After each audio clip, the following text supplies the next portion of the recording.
Good evening, everyone, and welcome to our Oakville Northeast #1 High School Bound Review Public Information live stream.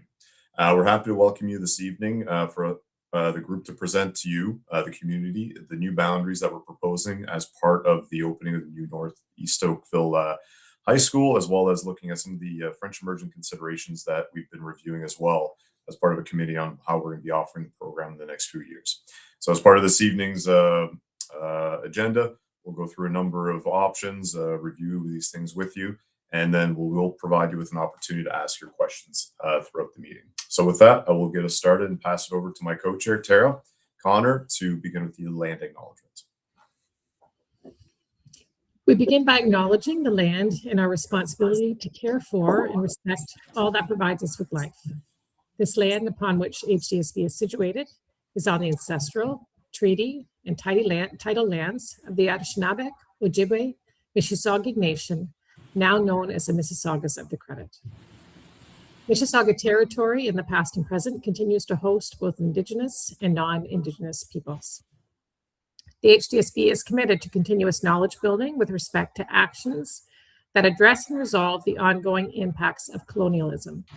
We do this by learning and understanding the true history, treaty obligations, duties, and responsibilities, and Indigenous rights, while actively maintaining mutually beneficial relationships and collectively respecting and caring for the land.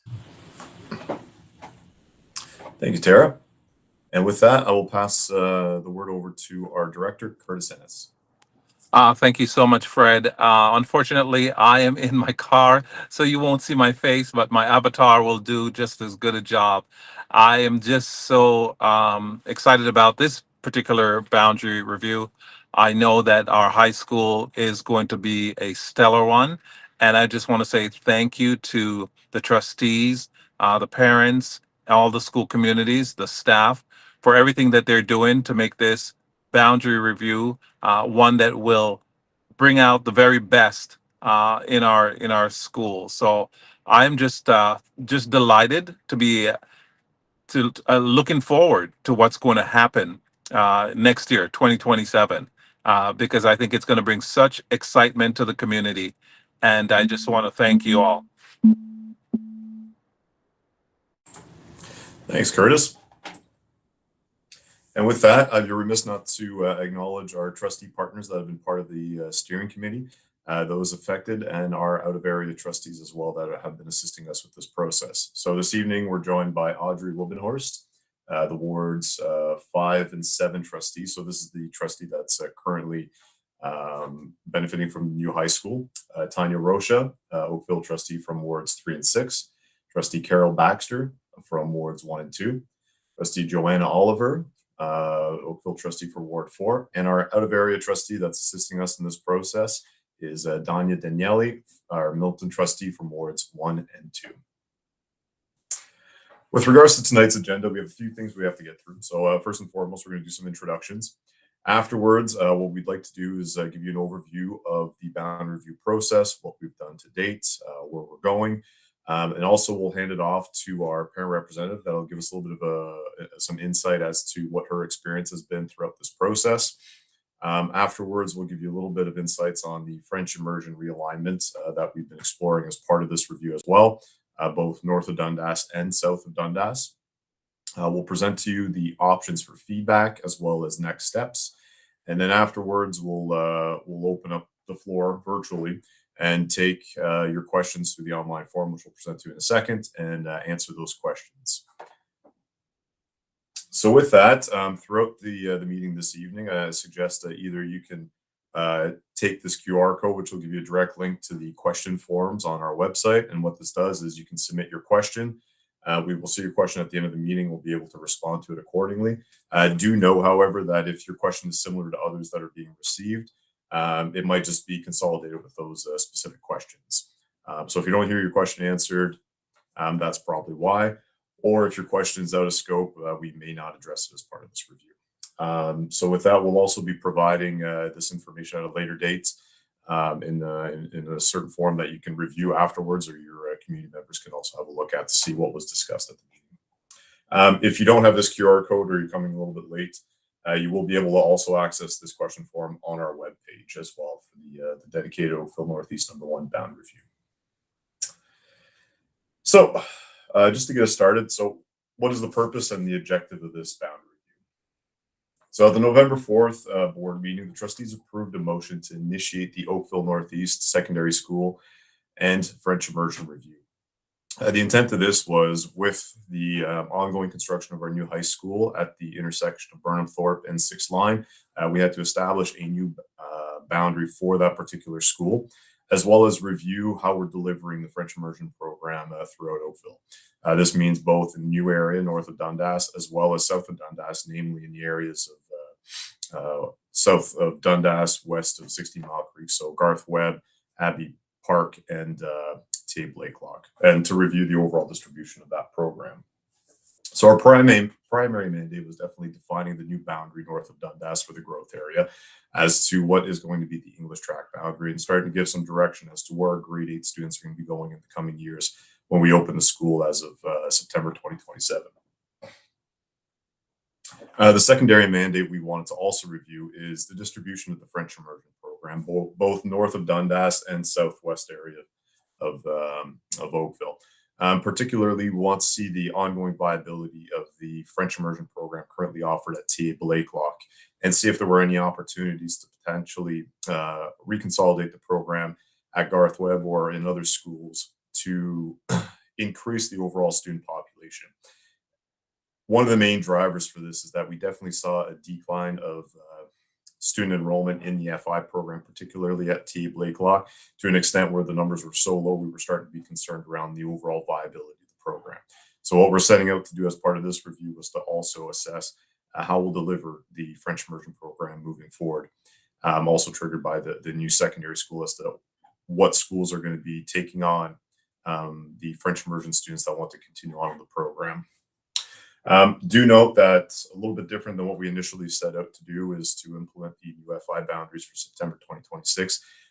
Given the time of year and the fact that we're giving some additional considerations from the information we're gathering from the community, as well as some program changes, we've decided to delay any implementation of the consolidation of the FI program to other schools or redistricting it for September 2027. At the time, too, some questions came up as to why are we doing a full-blown process for the French immersion portion. At the time when we first met, the Boundary Review Steering Committee recommended that we would undertake a Pathway 2, which is a less intensive process when we're not directly impacting students. So that's usually when we're not having to move a large portion or a large number of students, or more so, we're not changing a student's school that they're currently attending. So usually we try to jump in before they transition from one panel to another or from one school to another. But it still provides the opportunity for the community to provide their feedback. We also went out with a feedback survey, which we'll discuss soon, as well as to delegate to the Board of Trustees if more information is required. And again, we're not scheduling anything till September 2027 for the implementation of the updates to the French program. In terms of the study area, north of Dundas, we had a number of schools that were directly and indirectly impacted. Because this is a new high school, indirectly we are impacting the elementary schools as to what their pathways are going to be from grade 8 to grade 9. So in that, we were looking at Dr. David R. Williams boundary, the new Harvest Oaks boundary, Udinawi, and Oakville #5, the future school planned in this community, what their boundaries were, as well as Falgarwood, Forest Trail, Munns, Palermo, River Oaks, and Sunningdale as to where their French immersion students are going to be directed ultimately. Overall, when we were looking at the study, we wanted to define what the secondary school boundary was going to be for the English track. So what areas are going to be directed to the new school and what areas are going to be directed to other existing high schools. In terms of the status of the school site, we're happy to report that it is moving along quite nicely. For those of you that haven't seen the site yet, it's located at the northwest corner of 6th Line and Burnham Road North. If you look at this map over here, it's outlined in pink or magenta. And as you can tell, this is a little bit older aerial mapping, but the school facility itself is well underway. There's already been quite a bit of site works that have been undertaken, and we are scheduled to open for September of 2027. In terms of the status, like I said, we're nearing a watertight status, which means that the roof is in and it'll be insulated. So once that's complete, then we can move on to the next stage, which is getting our internal trades to come in and start doing the interior finishes for the school. So once that gets going, things are really going to start moving along. And once spring hits, we can start doing more external works throughout the site. And here is a quick little drone video that was taken just recently, just showing you how things are moving along at our new high school.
So as our director in this had mentioned earlier, we're extremely excited at this point in time as to how quickly too this the school is moving along. It's pretty insane to think that already, only just short of a year, we're already on the 4-story ceiling the building. So things are moving quite nicely, and we're rather excited for opening our new secondary school facility.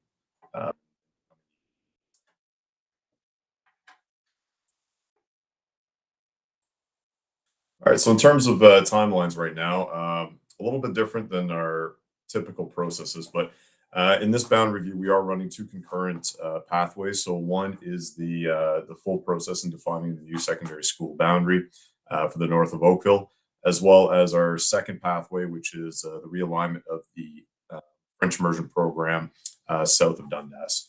So since we've started the process back in January, we've had 2 meetings with our boundary review committee, which we'll be introducing in a second. And now we're having our public information meeting. With regards to the second pathway, we've since provided a communication out to the community, as well as sent out a survey to collect some of the feedback on some of the options we're reviewing as to how we can implement French immersion south of Dundas. So at this point, like I mentioned, we're at a public meeting. We'll be presenting our findings that we've collected to date. Once we receive the outcome of the survey, we'll be meeting one more time with our Boundary Review Steering Committee and Boundary Review Committee. Then we'll report to our Director of Education and the senior team with our recommendation, which will then be presented to the Board of Trustees to hopefully have a final decision by May of 2026. At that point, we're hoping to be able to announce a new principal and some of the programs that we'll be offering at the new secondary school. And then we're going to start into the transition component of getting ready for our inaugural year. And the full implementation of the boundary will occur as of September 2027, and will probably take a few years to implement as we transition to grades into the school.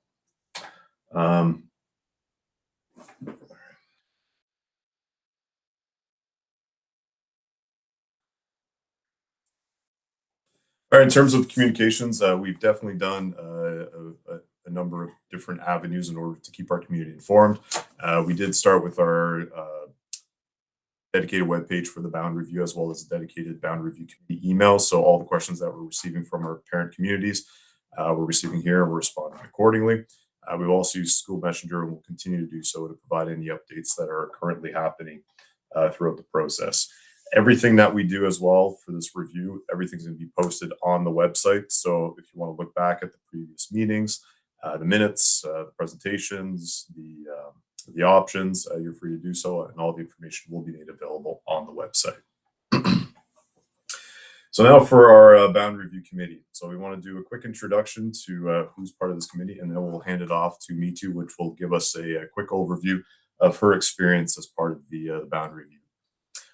So for our chairs, we have Claire Proto, which is my co-chair for the Boundary Review Steering Committee, and we have Tara Connor, which is the Boundary Review Committee co-chair. The steering committee, just for your knowledge, is comprised of staff and trustees, whereas the Boundary Review Committee is comprised of the members of the Boundary Review Steering Committee, as well as parent representatives from the community. So in terms of other members of our steering committee, we have, again, our trustees, Carol Baxter, Joanne Oliver, Tanya Rocha, Audrey Wildenhurst, and Donna Daniele. Our family of school superintendents that are joining us is Brent Coakswell, Eleanor McIntosh, Claire Proto, and Tara Connor. From the planning department, you have myself, Fred Thibault, general manager of planning, Lorraine Choi, our senior analyst, and Mitchell Gundy, our analyst for the area. And last but not least, we also had assistance from the Halton Student Transportation Consortia, Romer Abelos, which has provided us some insights as to the future transportation considerations. In terms of our Boundary Review Committee, the way that our administrative procedure is set out is we get a maximum of 2 parent representatives from each of the affected school communities, and those are typically appointed by school parent council. So as you can tell, I won't go through all the names, but again, I want to thank all of the parent members that joined us as part of this process in developing these options and coming to our pre-selected 2 that we're going to the community with.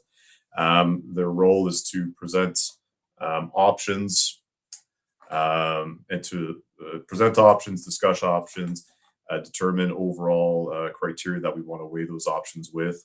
And they're meant to represent all students that are going to be impacted throughout this process and challenge the different options that we're looking at to find the best alternatives moving forward. So with that, I'll pass over the word to Mitu, which will give us kind of an update on how her experience has been as part of the parent representative on this. Perfect. Thank you. So first off, I do want to say that we are all super excited that we finally have a high school in North Oakville. Unbelievably excited. I did want to say, I mean, this is the first time I've ever been on a boundary review committee. I know we've had a couple in the North Oakville area over the last few years, but this one felt like it was very straightforward and very simple. We were presented with a few options in the first meeting. I believe there was 3 options in the first meeting, and we kind of walked through what the options were with the English boundary review, as well as with the French immersion review boundary changes. So that was more of an information gathering kind of session. And then the second session we had, which was in person, that's when we started to really kind of look at the actual boundaries and discussed and talked about what really made sense for us as parents.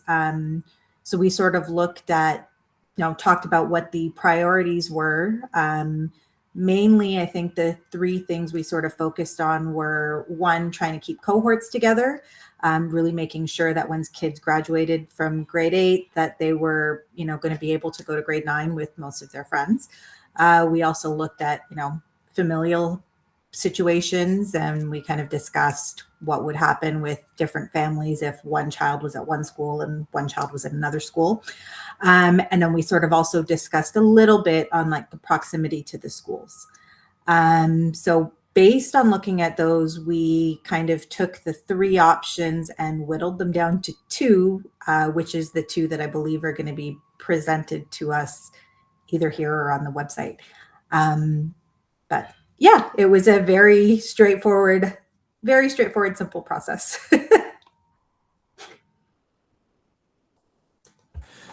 Thanks for that. Me too. And again, I do appreciate the parents, representatives taking the time to join us on those meetings. They aren't short; they're quite long, and I gotta say we had some really good discourse throughout those 2 meetings in terms of discussing what some of the considerations were. So again, me too. Thanks for joining us this evening on this, and yeah, I'm looking forward to the next meeting where we can wrap this all up. So with that, we'll continue on with. As me too was kind of alluding to, the option development, what some of the evaluation criteria were that we reviewed as part of weighing which options were better suited to meeting the community's needs.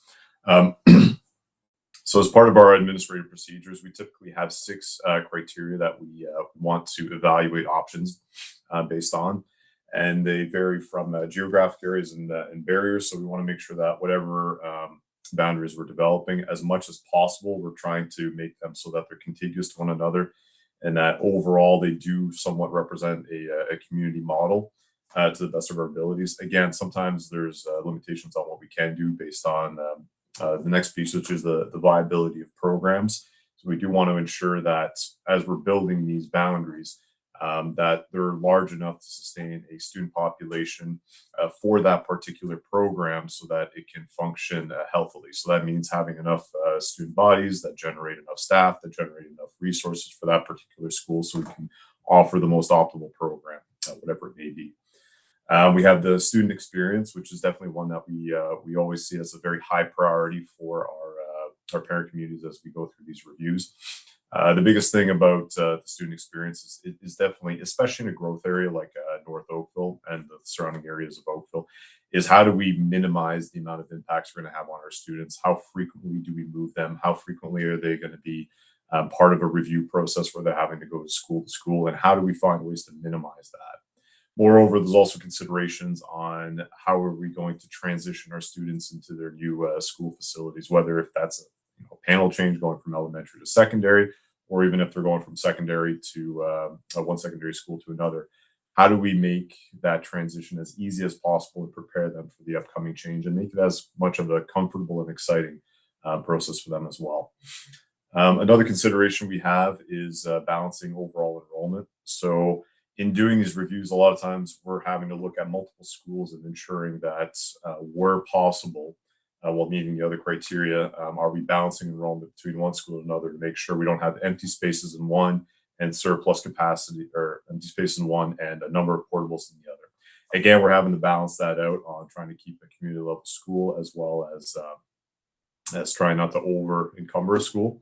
So that's always a challenge. We also have considerations around ensuring stable long-term boundaries, and this ties in very much so to the student experience too. We're wanting to make sure we're not doing this every 5 years. As much as I want to open a school as often as possible, I want to make sure that when we are creating changes in our communities, that students do feel some stability in their neighborhoods, and we're not having to impact them on an ongoing basis. And last but not least, proximity to school is another very important one. Where possible, we want to maximize the ability for students to walk to school, be close to your community, and having the school as part of their central hub. So that's something we're always looking at too. In terms of these criteria, the Boundary Review Committee did review all of them. There were some other considerations that were had as to what could also be part of this, but overall, these were the 6 that we relied on in weighing the effectiveness of each of the options. So in terms of the 2 pathway zones that we're looking at, the pathway number 1 zone is really based around defining the new secondary school boundaries for north of Dundas. So that's primarily what this process has been with regards to.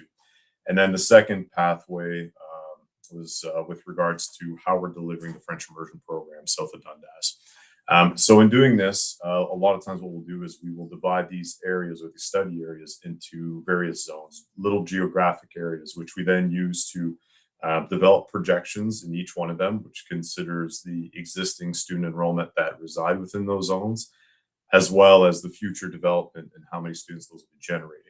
With those individual projections, we combine them together and we develop boundaries, which then have long-term forecasts. So zones 1 through 10 were the ones that were developed as part of the North Oakville area, and the zones south of Dundas were the ones that we're reviewing as part of the overall distribution of French immersion, and what the ideal outcome would be on how we move forward with that. A lot of these zones too, and how we're developing them to have considerations for specific boundaries. Their boundaries are based off of specific geographic features that make somewhat of a logical sense as to where we are dividing them.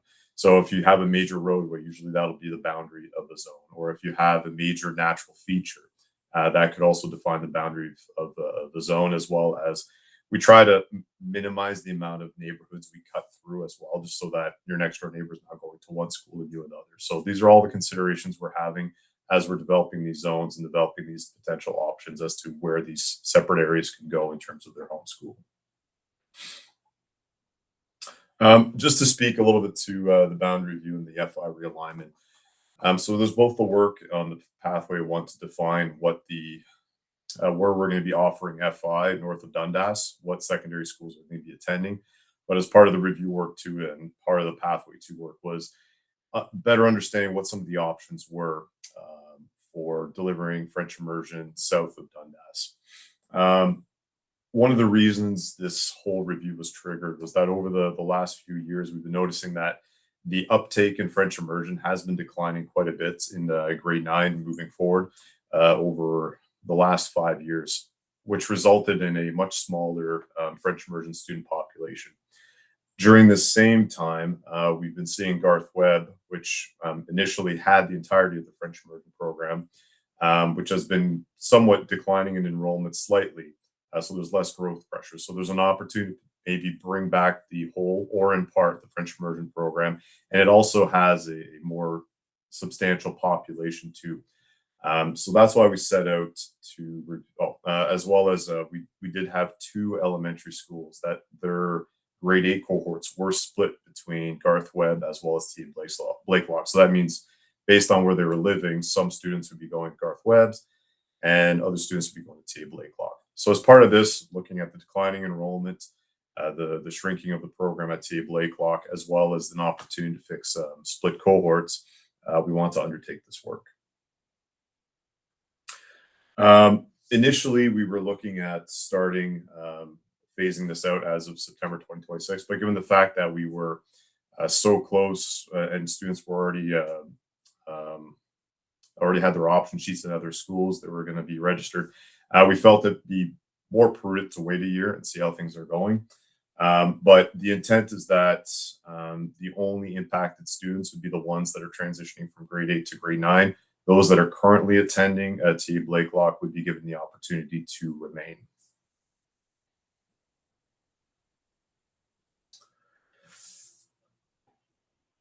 So initially, those recommendations that we had, we were starting to see, well, those initial recommendations were really based on the fact that we were seeing a declining enrollment. Now, since that time, and since our first few meetings with our Boundary Review Steering Committee on this front, what we've started to realize is that we've opened up the iSTEM program to also allow students that were attending that program to also take French immersion.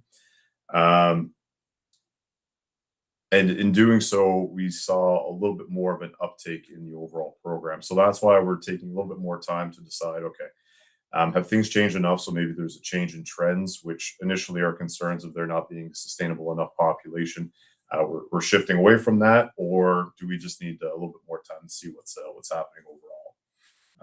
Notwithstanding this, we still want to undertake the work to make sure that we are removing split cohorts between our grade 8s and grade 9s. So that means both addressing some of those split cohorts at Forest Trail as well as Heritage Glen. So going through that right now, and what I was alluding to earlier, these are the different zones that are located south of Dundas, and these are our status quo boundaries. Garth Webb's French immersion boundary is comprised of both Palermo, portion of Heritage Glen, and a portion of Forest Trail, which are currently being directed to them. So that's the area in green here. And these three areas here in blue, purple, and orange are the elementary boundaries of the FI schools. And the area in pink in the background, that's representative of the TA Blakelock French immersion boundary, which again has Forest Trail, Pine Grove, Heritage Glen, and Pilgrimwood as part of its feeder schools. So the issue here is that we have split boundaries, and we do have quite a bit of students in the north that are having to travel all the way south to TA Blakelock. So as part of the recent survey that we sent out, we were looking initially at an option of fully consolidating TA Blakelock into Garth Webb. And in doing so, essentially, there would be no longer any split boundaries between any of the elementary schools, and all of the FI students starting now as early as September 2027 would start attending Garth Webb. In acknowledgement of more students taking FI, now that they're able to take FI as well as iSTEM at the same time, we presented a second option where here we addressed the split cohorts that were occurring between Forest Trail going to both Garth Webb and TA Blakelock, and essentially did a divide at Upper Middle Road. Now, in doing this change, there's still the area here from Heritage Glen that's split between two different cohorts, but this we can definitely look at addressing that as part of the Oakville Northwest boundary review that we're looking to re-undertake after the secondary school boundaries are determined. So we'll be able to clean that up and still have and try to maintain a sustainable enough population south of Upper Middle for TA Blakelock. So these are the two options that we presented as part of the latest survey. We sent it out initially on February 19th to Pine Grove, Heritage Glen, Pilgrimwood, and Forest Trail for the students that were living south of Dundas to ask them what their opinions were on the matter at hand. We gave a deadline to February 27th, and we've since been collating the results of the feedback, and we have some of it to present this evening. We'll present it in full to our Boundary Review Steering Committee and Boundary Review Committee at the next meeting. The majority of the students that respond, well, we had a total of 85 responses. The majority of them were from Pine Grove, and then we had a substantial population from both Forest Trail and the other HDSB schools impacted, so Heritage Glen and Pilgrimwood. The majority of this, the respondents did have children from grades 2 to 8. And I'd say that the vast majority of them did support the alternative option, where there was a portion of the program that remained at TA Blakelock, and some of the students were going to Garth Webb. So again, as part of this, and because we've delayed it, we're definitely gonna have to monitor to see that with the new information we're receiving, the inclusion of iSTEM and the French immersion program being able to both be offered at the same time, we still, again, just need to confirm that the program will be able to remain viable. We're hoping to see that the population of students that are attending both of these programs does increase. And if that's the case, then we'll have to reassess the situation. If we do see a shift again where it continues to decline, we might have to reassess again and then determine whether the program can remain viable at TA Blake Lock. Generally speaking, in terms of the themes that we got as part of that feedback, a lot of it was based around ensuring that the distance to school is as close as possible to the students. So TA Blake Lock being in the south area, unfortunately, all the students that are north of QEW all the way to upper middle and beyond definitely will be seeing that. But in the inverse, if all of them are going to Garth Webb's, obviously, we'll be seeing somewhat the same impacts. So there's balancing that out. We definitely want to make sure that where possible, like I said, the cohorts are going to stay the same. So not having our grade 8 split between 2 different schools. And there's obviously the loss of an FI program.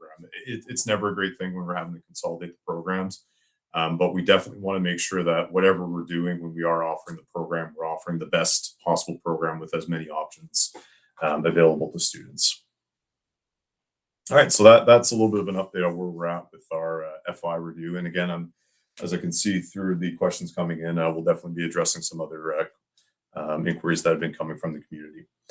So before we jump into the options, we're just going through this how to read section. Essentially what this does is I'm just going to show you how to interpret the mapping, the information in the options, the charts, so that both tonight you have a good understanding of what we're presenting, as well as if you want to take back the information and as you fill up the feedback forms for the boundary review, you'll have an idea of how to go through the materials.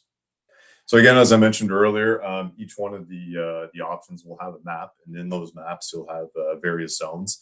So those zones are represented by these hard line boundaries, as well as a zone number that identifies which one it belongs to. So when we're communicating the changes, as an example, we'll say zone 1 is going from White Oak Secondary School over to the new high school.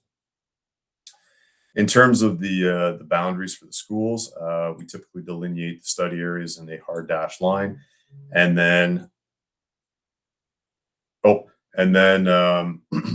the background colors represent what school they belong to. When we're looking at the elementary schools, we're doing somewhat the same thing, just illustrating which elementary schools they're associated to. With regards to the catchment area maps, we do provide you with the proposed boundary here, and then we also reference what the elementary school boundaries are as well, tied to that area. And this will help you determine whether the boundaries for the elementary schools are well aligned with the secondary schools to avoid some of those split cohorts. We do this for both the French immersion and the English track program. Each one of the options that we do present, there's a detailed enrollment chart. These we're not presenting this evening as part of the presentation, but they are all available online.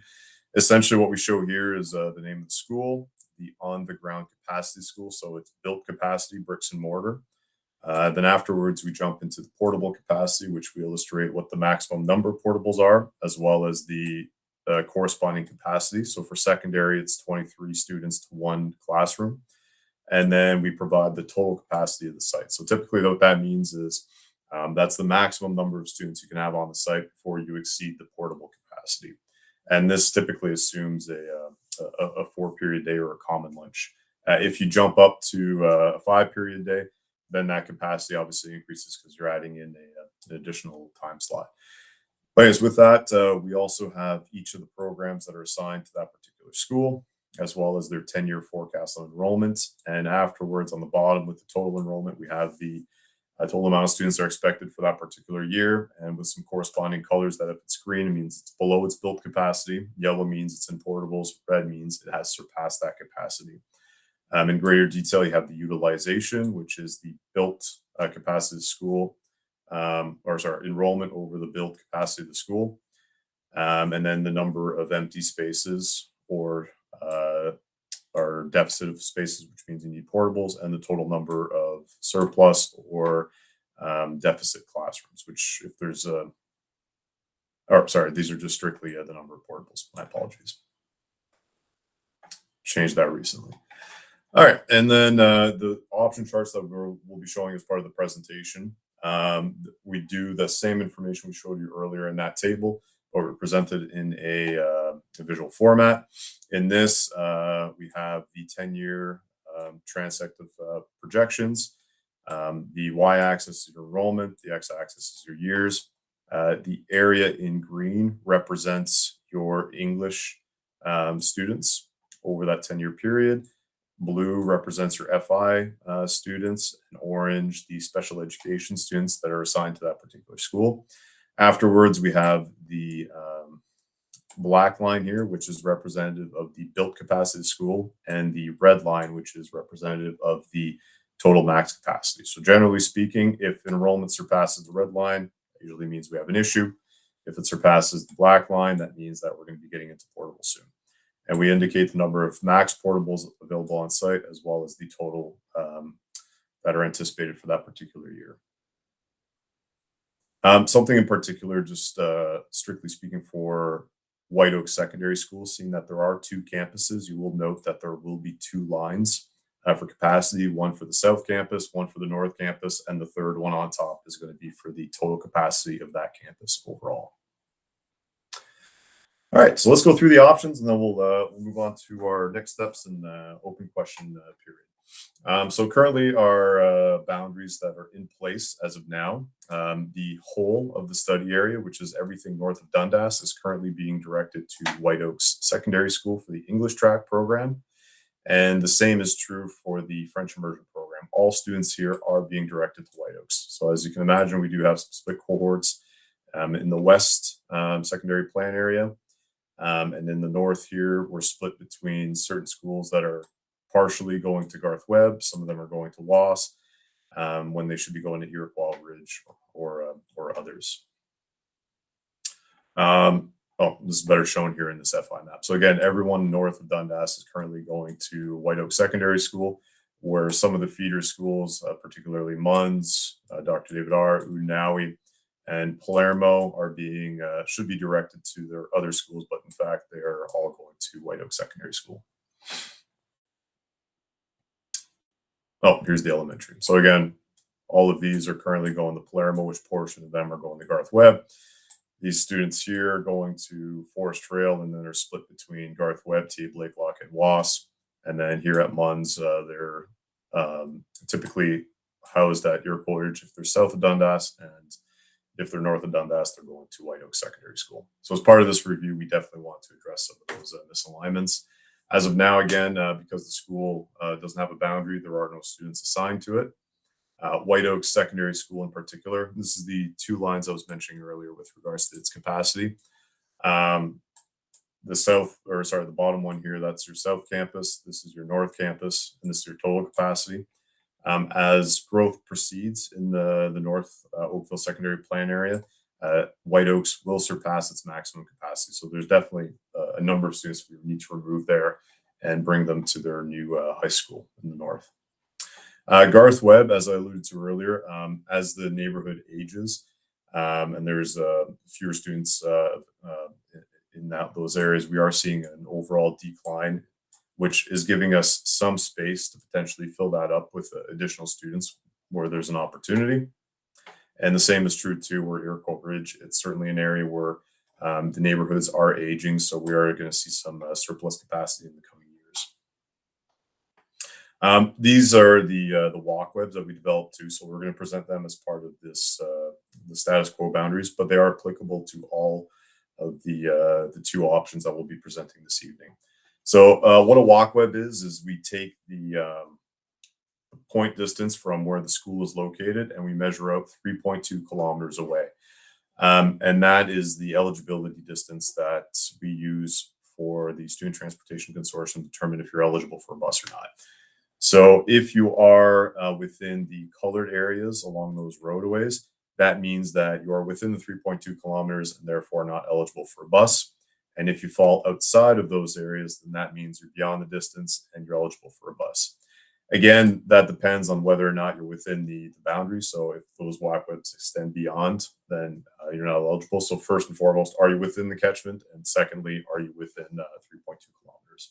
So as you can tell with Garth Webb here, based on the location of the school, which is central to this neighborhood and quite close to Upper Middle, it does have quite a bit of good coverage north of the QEW. Iroquois Ridge, similarly too, just on the other side of the creek, very central, close to upper middle, and has very good coverage toward the south as well as north of Dundas at Harvest Oak, our new elementary school. This is the walkway for our new high school. Again, we don't have all of the new road networks that are coming in. That's still an area that's significantly under development. But we do expect that once these road networks are live, that we'll have rather good coverage overall in the north. But as you can tell, we do extend quite a ways throughout Burnhamthorpe on both sides, as well as a good coverage in the Unawi and Dr. David R. Williams area. Now we have White Oaks, which west of Trafalgar has good coverage almost all the way up to Dundas. And then TA Blakelock, which is pretty central to the area south of QE and west of the creek here, giving rather good coverage overall in the south of Oakville area. So moving on to our options, we have two to present for you this evening, one for English and, both with an English and French immersion boundary. I'll say that both options 1 and 3 that we're presenting this evening have the same English track boundary. And effectively what we're doing is we're moving zones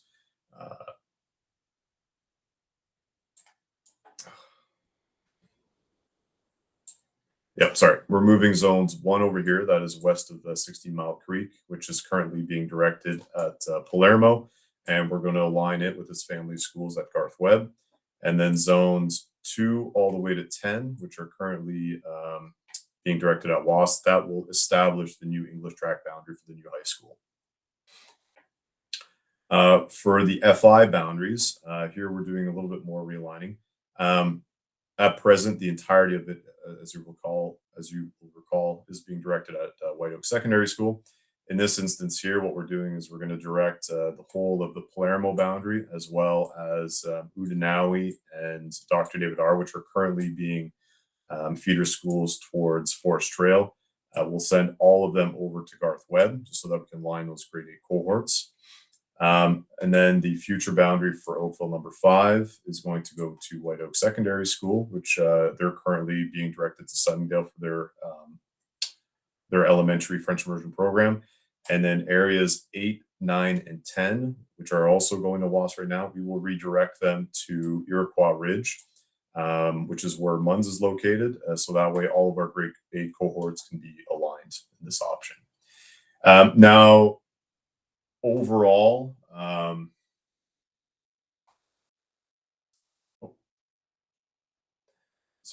with the move of Zone 1, we're definitely realigning the boundaries of Palermo. The one concern we do have with Zones 7 and 6 is that we are reviewing the potential of sending maybe one of these 2 feeder schools over to White Oak Secondaries, to another elementary feeder school, given that Forest Trail right now is seeing quite a large number of students attending as of late. So we might want to rebalance that. But there are quite a number of students that we would be having to move. And again, as I mentioned earlier, here we'll be redirecting zones 8, 9, and 10 over to MUNS. So overall in the projections here, what we're seeing is as we transition, we're only going to transition grades 9 and 10 for the Oakville High School. So we're not going to move 11 and 12s right away, because we want them to graduate out at their existing school, acknowledging that they've made ties, they're finalizing their pathways, and they still have ways to go. So all the students that as of next year will be in grade 8 and 9 will be the ones that will be going to the new high school starting in 2027. So that's why you're seeing this steep incline and increase of students year over year. That's primarily because we're adding a grade every year. And then after the 3rd year of implementation, then you're just seeing the overall growth from the region. Right now, this is all based on current trends and current factors. If we see an improvement on our retention overall, we might see this grow at an even faster rate. And if not, then we might explore if we should offer FI in the north. But for now, we're just seeing how things go over the next few years and see how quickly the school grows with its overall enrollment. With removing all of that enrollment from White Oaks and establishing the boundary, we do see quite a bit of decline happening at this particular school. So we'll still be able to fill the south campus, but the north campus will have some surplus space available to it. So that'll present some opportunities for exploring maybe other programs or board uses that we could integrate within that overall facility. With Garth Webb, we are introducing a number of new French immersion students that we're drawing from White Oaks and sending over to it. So that certainly brings it back up to its overall built capacity and slows its rate of decline quite a bit. And as you can tell, there is definitely an improvement to the overall French immersion population, growing it overall by sending additional students towards it. Similarly to Garth Webb, Iroquois Ridge is witnessing the same thing. So in sending the kids north of Dundas and unifying the MUN's boundary, we are seeing an increase in overall FI enrollment, which is slowing down the rate of decline at Iroquois Ridge, and overall well within its build capacity, or its portable and maximum capacity. And then our second option we review is option number 3. So this one again for the English track boundary, pretty much the exact same. We're moving zones 2 to 10 from WAS over to the new high school. And then zone 1, which is the Palermo area, is going to be going to Garth Webb, again, to maintain those grade 8 cohorts together. So as part of this option, we've changed it slightly to the option 1, where in this circumstance here, we're only sending zones 1, 2, and 7 to Garth Webb. So zones 1 is your Palermo area, as well as zone 2, which is currently being housed at Palermo for the FI boundary. So that lines them up for Garth Webb in grade 8. Where it's a little different here is that we're sending zone 7 over to Garth Webb, which is currently the Udinawi boundary, which is also directed to Forest Trail. But in this particular case, because we have acknowledged just recently that Forest Trail is seeing a huge increase in the number of students subscribing to the French immersion program, to the point above and beyond what we initially anticipated, we are looking as part of the Oakville Northwest boundary review to potentially redirect one of its feeder schools, namely Dr. David R. Williams, which is housed within Zone 6, and send it over to Sunningdale to the south here. And in doing so, if it's going to Sunningdale to maintain those grade 8 cohorts together, we would send it to White Oak Secondary School as opposed to Garth Webb. So that way the grade 8 cohorts can remain together. Whereas option 1 that we reviewed earlier, if we do implement this change at Forest Trail, we would again have a split for the grade 8s going from the elementary to the secondary panel. And much like option 1, zones 8, 9, and 10, we would take those from White Oak Secondary School and direct them to Iroquois Ridge to unify that grade 8 cohort. So again, the same thing that is happening with zone 1 in terms of the students that will be moving and expanding it to zone 2 for the FI boundary. And then zone 7 again is the one that we would maintain from Udinawi to stay with Forest Trail. And then zone 6, if we were to implement this as part of the Oakville Northwest boundary review process, we would direct it down to Sunningdale. And then ultimately, both of the grade 8 to 9 cohorts would be aligned, and they would all be able to graduate and continue on in the French immersion program together. And again, the same is true for the MUN's program north of Dundas. So overall, in terms of the numbers, because Oakville Northeast, there's no additional French immersion program, the numbers are the same as the first option. In terms of White Oaks, we do see a slight improvement by maintaining some of the French immersion students going from Dr. David R. Williams area down to Sunningdale and graduating into White Oak Secondary School. Garth Webb, we see a little bit of a reduction in enrollment, so not as much pressure coming in because we've taken Dr. David R. Williams away as a potential feeder school into Forest Trail. But overall, still healthy enrollment overall and good body population for the FI program. And then Iroquois Ridge, once again, is very similar to option 1. Same numbers, same outcome. All right, so with that, those are the 2 options that we have before you this evening. Again, we'll get into the next steps, but before we do that, I will open the floor to some questions. So again, you can use this QR code to submit your questions online. We do have a number that have come in during the presentation, but also beforehand when we opened up the forum. So with that, we'll jump right into it. We'll take the next little while to do that, and then we'll save some time at the end of the meeting just to talk about next steps and how this process will be moving forward. All right, so with that, The first question was, where's the boundary for the school bus? So again, we showed you the maps earlier for the eligibility factor. So when our Halton Student Transportation Consortium determines the eligibility, they take the school's property limits and measures out a 3.2-kilometer walk distance. And then whatever properties fall within that line, those are the students that are not eligible for transportation. And beyond that, you then receive a bus.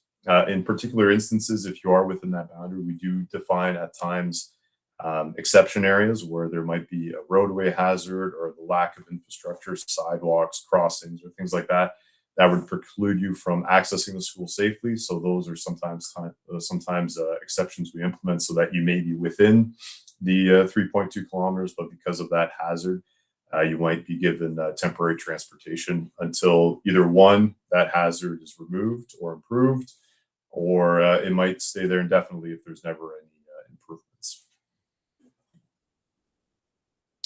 All right, so that was one question.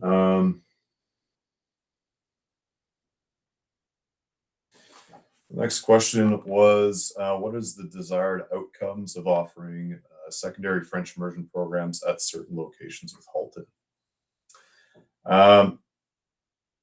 So really our desired outcome, and I could certainly have our superintendents jump in here if I'm missing a beat. We definitely want to offer as much program as we can throughout the Halton region. But it's not just a matter of offering all the programs at every location. Oftentimes we have to be strategic and thoughtful as to where these programs are offered. It's not just about the distance criteria of how close the programs are to one another. A big part is, are we creating programs that have a large enough student population in order to adequately staff them, provide resources, and make sure that whoever's taking that program will have the best experience possible. Where we spread ourselves too thin, what ends up happening is that we're spreading our resources throughout different schools, and you don't have that pooling or economies of scale, let's say, to have as many resources and options available to students. So what you'll have is not the most optimal delivery of the program. So that's why we're having to weigh those options together on how many programs are we offering and is it an effective delivery of that program. So it's a little bit of a balancing act. So that's our overall strategy typically. Tara, Brent, Eleanor, anything you guys want to add on that, or are you guys good? Yeah, I might jump in if that's okay, Fred. So I guess in regards to the query around program, I think it would be important to just acknowledge that every single one of our high schools offers a breadth of program to support students being able to navigate any pathway option of their choice. All students would have options to ensure that they are well prepared for any university program of choice, college program of choice, apprenticeship, or obviously workplace transition opportunities. What Fred has alluded to, I think, is some of our specialized programs like IB and iSTEM. And for those cases, those are specialized optional programs. And to Fred's point, we need to make sure that we have them in places that we can actually have enough numbers of students who are enrolled in those programs to offer a viable program and to offer the range of courses that are required, for example, to complete the IBDP diploma. So I just to clarify, in terms of program, every school has wonderful programs that will meet the needs of all students to be able to pathway to anything that they like. We do have different experiences in schools that we try to make as many robust ranges of options for our school communities as possible. Thanks, Tara. And jump in at any time. Don't worry about that. All right, perfect. Next question is, what's the rationale for redirecting French immersion elementary students at Pine Grove away from the closest secondary French immersion program? And how does this align with the continuity of learning? So again, alluding to my earlier point, and a lot of the criteria we do review.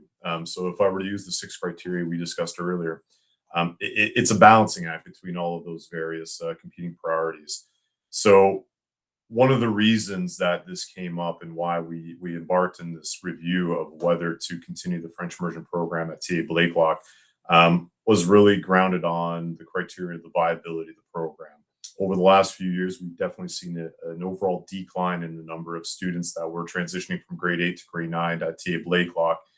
And as that declining body of grade 9 students coming in, That transitions throughout the next 4 years. So where we had a pretty robust program that was well over 100 students, now we're nearing the 50 student mark.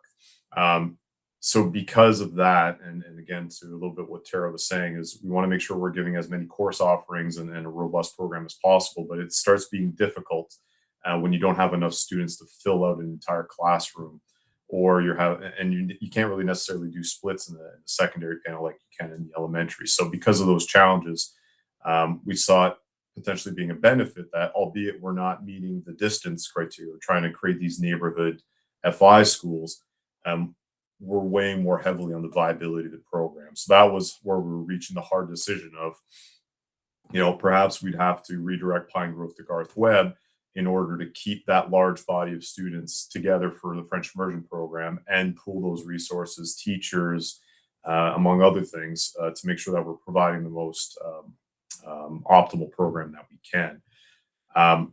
But again, that runs contrary to trying to keep schools as close together as possible. But the opposite was also true, where you have a number of students from Forest Trail that are well north of Upper Middle that were having to go all the way down to Lake Lock, and same thing with Heritage Glen and Pilgrimwood. All similar situation. It's a balancing. Is how do we offer the best program at the most proximate location, and seeing what's best suited for the students. And again, that's why we reached out as part of the survey, and with the new information on what's coming with the ability now to take both iSTEM and FI. I think this is a new trend that's emerging. So we're going to have to monitor that and see if we can address some of the earlier concerns we had with future viability of the program.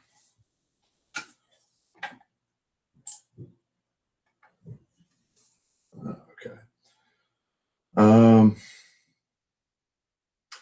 And also, I don't want this to be seen by any way of being like diluting the importance that the board places on offering French immersion program as part of its offerings. It's just a matter of, we want to offer it to the best of our capabilities, and sometimes that does require us to reassess the delivery, and again, making sure that we have enough of a student body to be able to provide it.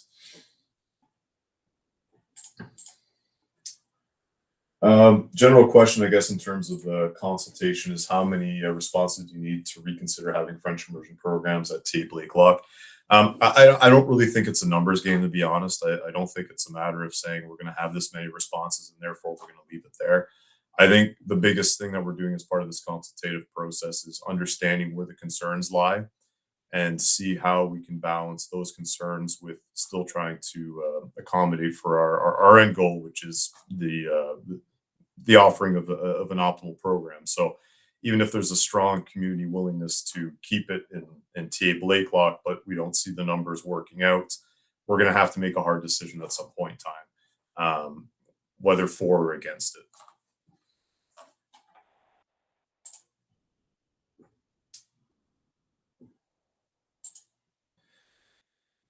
I think a question came up too, and I slightly addressed it, but in an effort of retention, why would we remove FI from the only school that allows students to enroll in both FI and iSTEM, or FI and AP? So again, that's why we've stomped on the brakes a little bit on this one, and we're not implementing as soon as September 2026.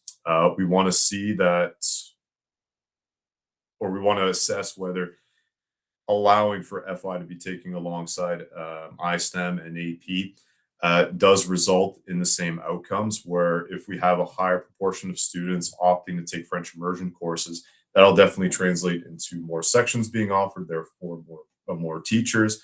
And if we can deliver the program sustainably, then I think that definitely changes the outcome. But if the opposite is true, where it's not meeting those criteria, I think, again, we're going to have to reassess to make sure that there's the optimal delivery. And maybe something because I'm repeating myself a bit on this one, but something I may not have mentioned is that when it comes to French immersion, one of the biggest challenges we have is definitely finding qualified French teachers that can offer and deliver the program. It's certainly something we see at the elementary panel and more so, and also at the secondary panel. So it's just not a matter of offering the program, it's also making sure that we can staff and provide the necessary resources, which one of the key ones is the staffing of it. So the more you have it concentrated in one location, the more staffing you have associated to it, the more transferability you have. Whereas if you have a small program in a location, you don't have as much flexibility in doing what you're doing. So again, it's a balancing act between these competing priorities.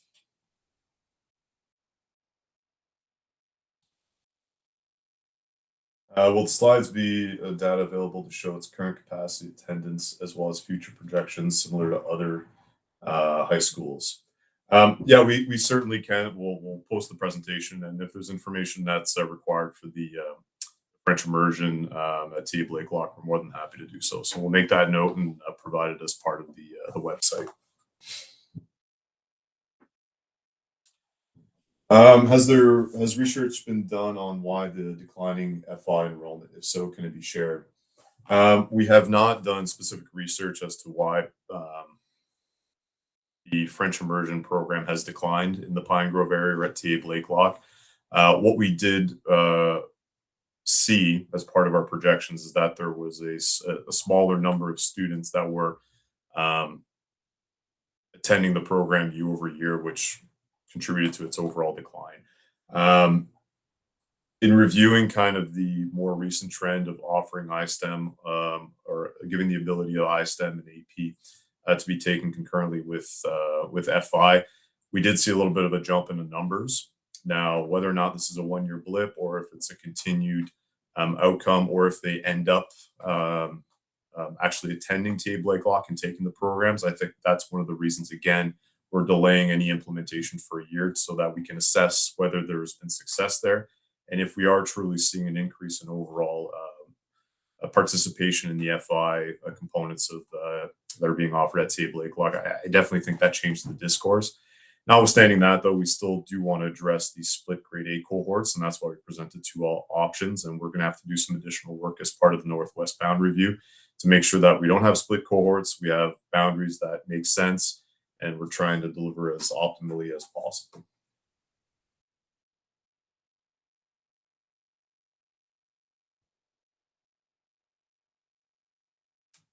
And I guess a question coming up about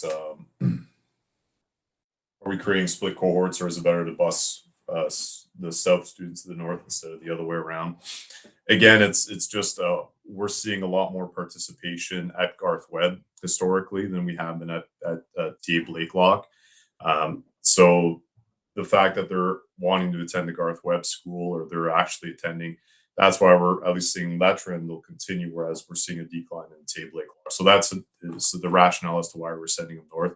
Distance-wise, I would say that Heritage Glen and Pilgrimwood are probably closer to Garth Webb and probably could walk to school, whereas TA Blakelock are a little bit more distant. So, you know, it's really Pine Grove that's somewhat the impact here. It's either Pine Grove going all the way north, or it's Forest Trail going all the way south. So I think it was kind of a balancing act, and in the middle, I think all else being equal, they're pretty comparable. But it's definitely something that we're weighing overall. And again, at the end of this, are we having a sustainable enough program with a large enough cohort of students?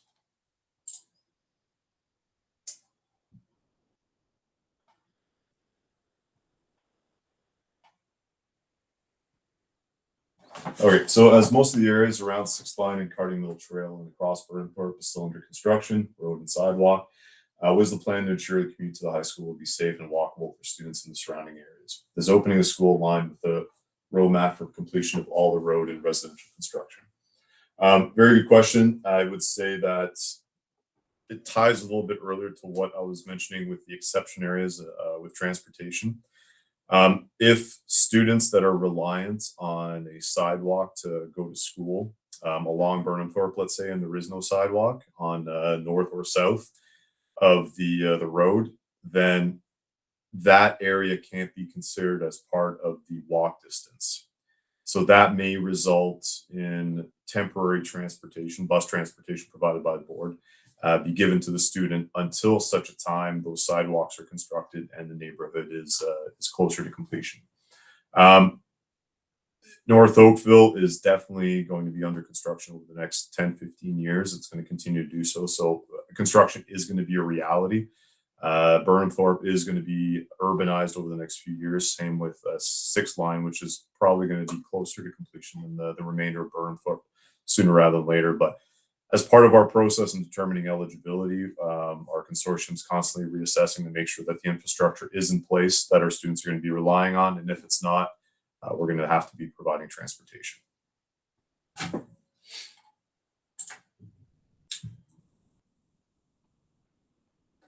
All right, sorry, it's got to redact this one a little bit. All right, so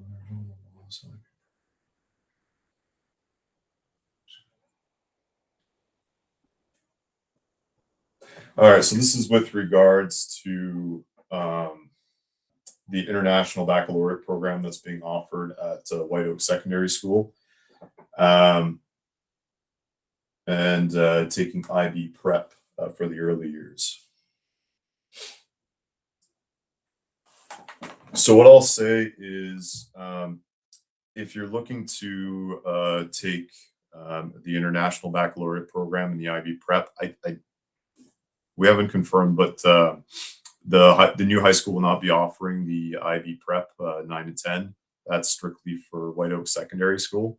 So if that were the case, and your children want to attend the IB program, they would be able to do so and apply to White Oak Secondary School. The only thing is that because it's not within the boundary of the English track boundary or WAS, you would be attending the program without transportation, because we're not offering transportation for the AP, IB, iSTEM program if it falls outside of the homeschool boundary. I hope that answers your question. I'll just note that if anyone has very specific questions to their families or their family situation, I encourage you to use the dedicated Oakville Northeast email. That way, if you email our staff, we'll be able to give you a more tailored response to your current situation, because we don't necessarily want to be talking about that live and in public. So if there's particulars, please reach out and we'll be happy to answer any questions you may have on the matter.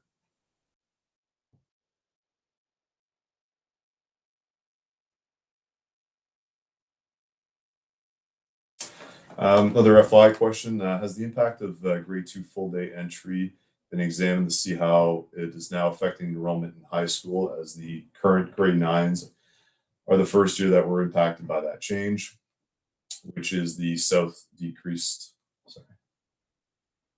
and hasn't decreased the elementary panel.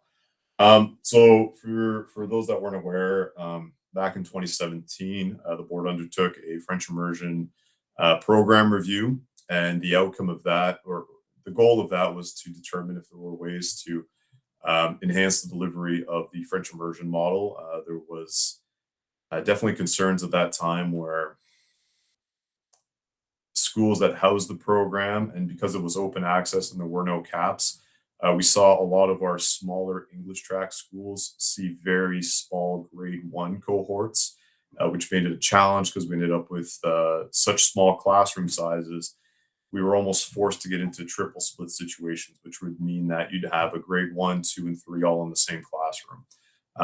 It's a standard to see 1 and 2s or 2 grades together, but 3 grades, it's definitely going above and beyond. So because of that, the recommendation of what was implemented was to increase the delivery model to 100% in grade 2, to make sure that those that wanted to attend French immersion, there was a high level of commitment, and if you were committed to and you joined it, then the idea was that you would stay on for longer, and that was the primary reason, was because you wanted to enter into the French immersion program. So the results of that were certainly that it did reduce the amount of students that were taking French immersion in grade 2 because of the high level and high threshold of commitment. So over time, that would certainly reduce the number of grade 8 to 9s transitioning in, because they're reducing the pool. But what I can say is that historically speaking, although it has reduced the numbers, I think there's always been a significant decline between grade 8 to grade 9 uptake in the French immersion program. We never see the same number of grade 8s graduating to grade 9. Oftentimes we're seeing maybe a quarter or less of the students opting for this. And I think that's more, as a personally speaking, I think it's more as a result of losing grade 13 or OAC. And in doing so, we're having to compress all the courses students need to take in order to reach their pathways at the post-secondary level. So, and we also see a similar drop between grade 10 and 11 as well. So we see a very small portion of grade 8s going to grade 9. Usually they're pretty stable between 9 and 10. And then we see another drop once they go into grade 11, and probably for the same reasons. Just the number of courses they need to take for whatever pathway they're looking at, it makes it a difficult decision to make. So I wouldn't say that going from a more intensive elementary learning model for the FI program is the direct contributor to this. I think it's just a matter of the pathway students are looking to take for what they want to do in post-secondary. Tara or Brent, Eleanor, anything to add on that? Or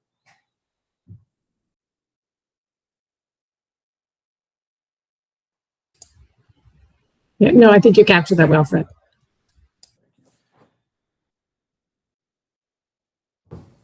another question is, what would be the impact of moving the FI program and moving it from TAB into Garth Webb? And would we see a drop in parents, especially in the Pine Grove area, choosing the program?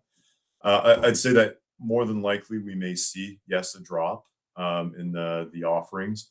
What we were witnessing, regardless, was that at the time prior to like I said, the combination of iSTEM and FI was we were seeing a smaller and smaller proportionate share of the Pine Grove students opting to take FI. So albeit it's a higher degree of entry if you decide to continue on in the FI program, we might lose some. But the outcome too was we were also making Heritage Glen as well as Pilgrimwood a lot closer to Garth Webb, so we might have seen the inverse there too. So again, it's really a balancing act, and we do understand there'll be impacts in the immediate community, but if it's a program that they really do want to attend, again, the students at TA Blakelock would receive transportation, and there is free municipal transit throughout Oakville. So we saw that it's not as much of an impact. It just, instead of a walk to school, you would then become a bus to school.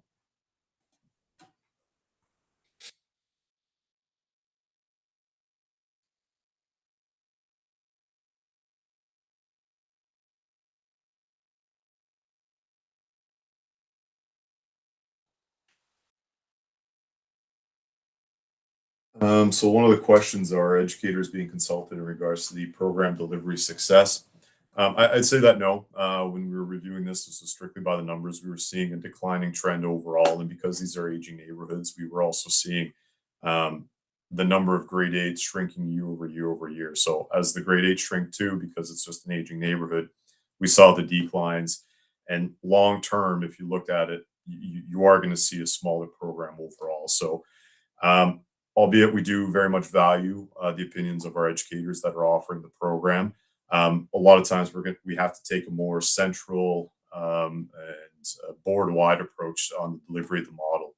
It's not just look at in the school, because as Tara mentioned, all the delivery programs that we do offer in our particular school and our teachers, they are committed to providing the best they could possibly give. But there are limitations eventually where if you just don't have the resources because you don't have the students, as hard as they may try, they just might not have the tools to get their desired outcome. So really what we're trying to do is facilitate that by pooling all of the resources so that they have more tools available to them to deliver the best possible program. Tara, anything you want to add to that? Or No, I think that captures it, Fred.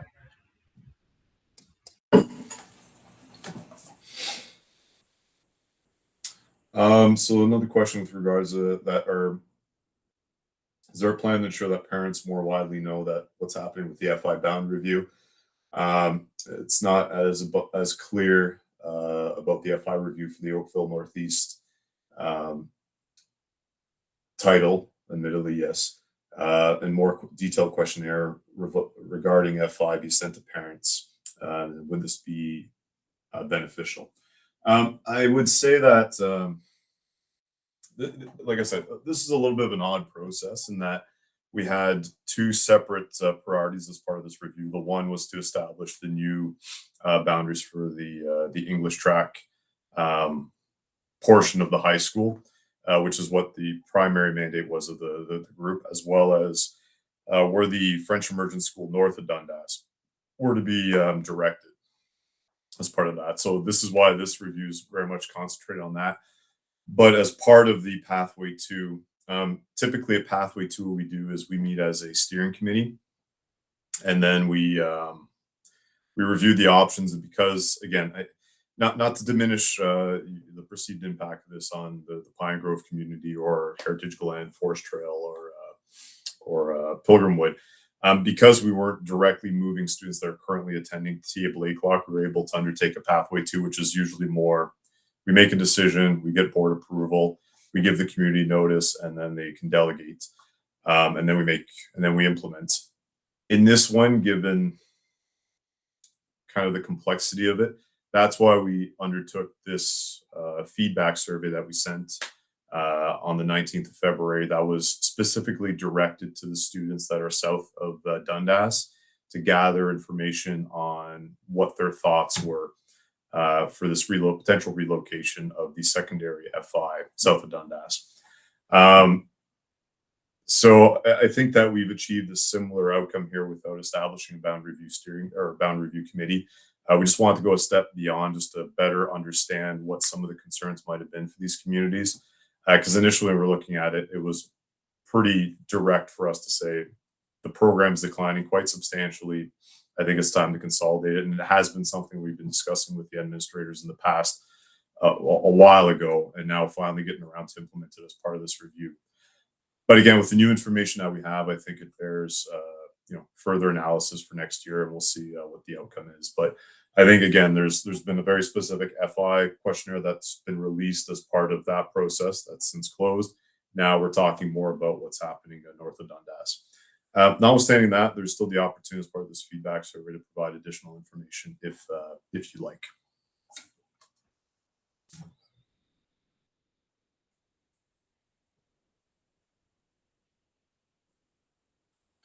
Okay, so we didn't see number charts. If all the southern elementary schools feed into Garth Webb for FI according to option one. Looked like the focus was mostly on northern schools. Will it be over capacity or close to? The numbers, I would say that this was less of for the schools that are south of Dundas particularly, there wasn't a huge impact on the enrollment overall. Over the last few years, the amount of grade 9 students that have been entering were about 15 students to 20 students overall. So that's not just from Pine Grove, that's from all 3 of the feeder schools. So it didn't really have a huge impact on Garth Webb.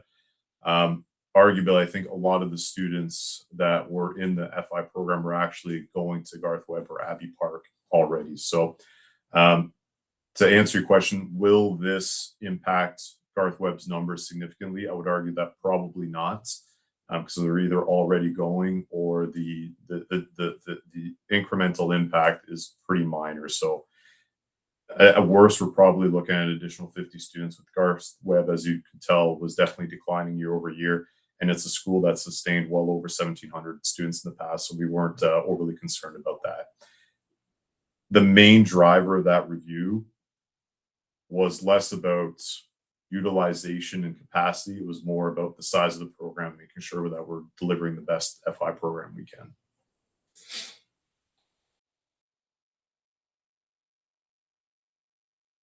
Another question, if there's a drop in FI enrollment, have you looked at other ways of communicating its benefits and better identify this to parents, as it might be unclear as to how it can benefit them in their future and their careers? I definitely think it's at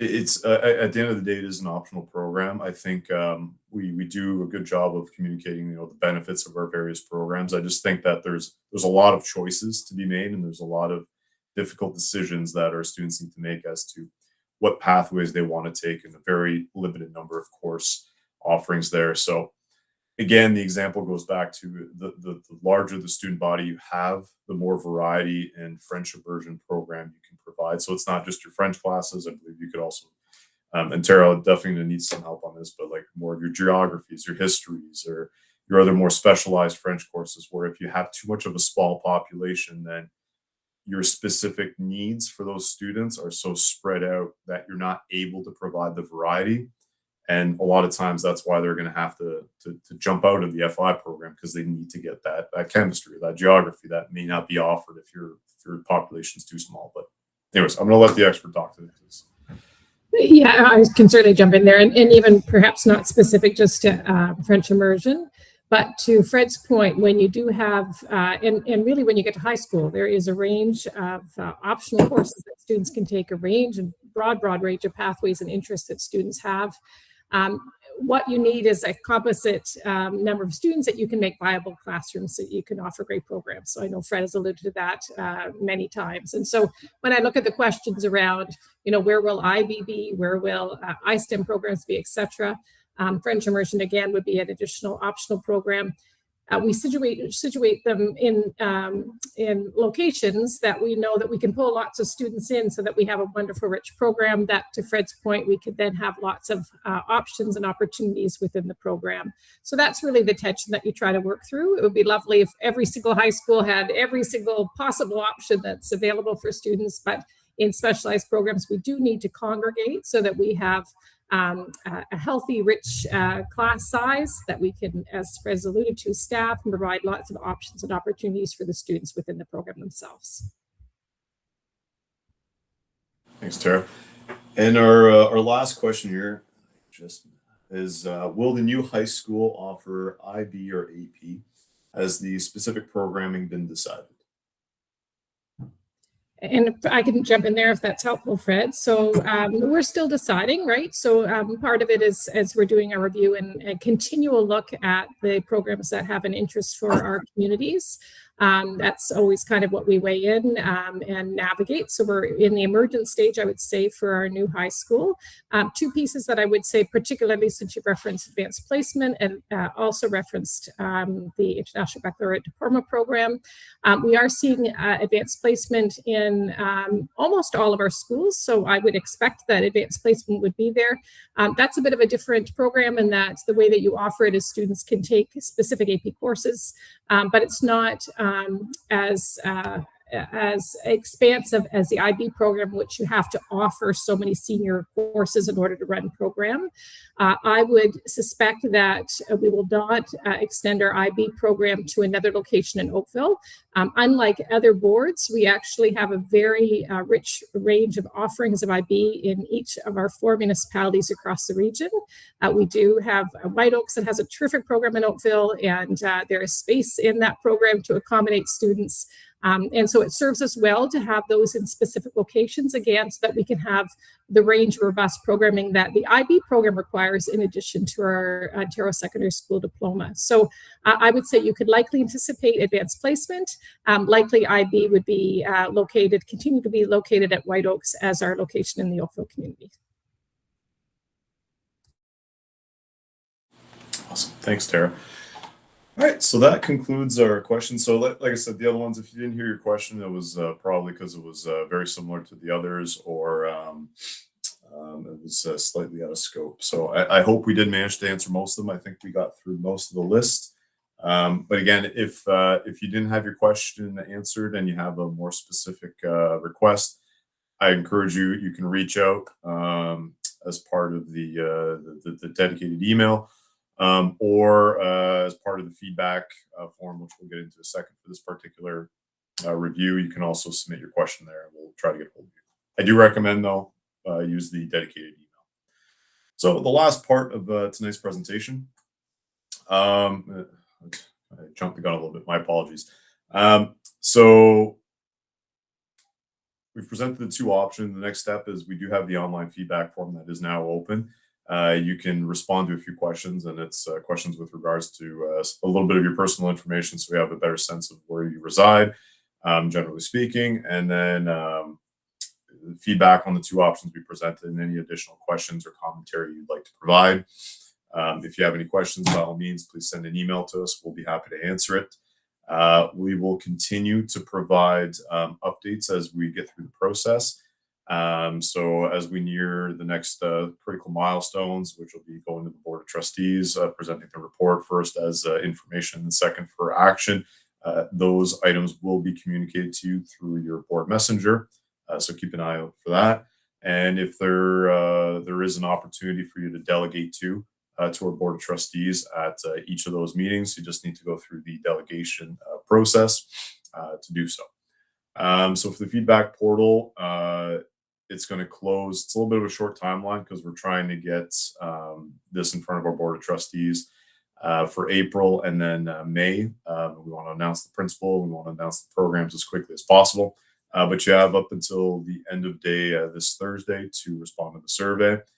We will collect all this information. We will present it to the Boundary Review Committee on March 9th, which will review your feedback and ultimately come up with a recommendation that will bring forward to our director and the board of trustees.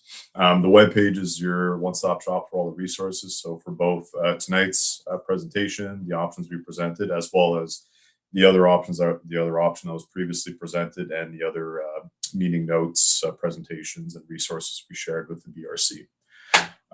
Like I said, we'll be meeting next week with our committee, and then once at the end of that meeting, we'll provide a recommendation to the director, which will then provide a recommendation for the board for approval. This slide here just kind of goes over the delegations option that you have if there's something you want to relate to the trustees personally and directly. Just go on our website, review the delegation procedures, or once this website or this presentation is posted, you can go to the link and review the process there. You'll have two opportunities to delegate, both on Tuesday, April 7th and Tuesday, May 5th. On the 7th is when we first presented for information to the Board of Trustees. So I recommend going to that meeting to delegate, just so you give trustees more time to consider your requests or commentary. And then Tuesday, May 5th is when we're making the final decision on both the Pathway 1 and Pathway 2 processes for the boundary review. So with that, I do want to say a big thank you to our, first and foremost, our boundary review committee members that took the time out of their busy schedules and joined us on this endeavor. Thanks for your time, your effort. Me too. Thanks again for joining us this evening and giving your parent perspective. Another meeting this evening. And then trustees attending the meetings, thank you very much for your contributions. Superintendents, thank you very much as well for the support tonight and throughout the process. And to the general community, a big thank you to you as well for providing us with your questions, your concerns, and some thoughtful considerations for us to have as we move through this process. So with that, a big thank you again. Have a great evening, and we'll be sure to be in touch. Take care.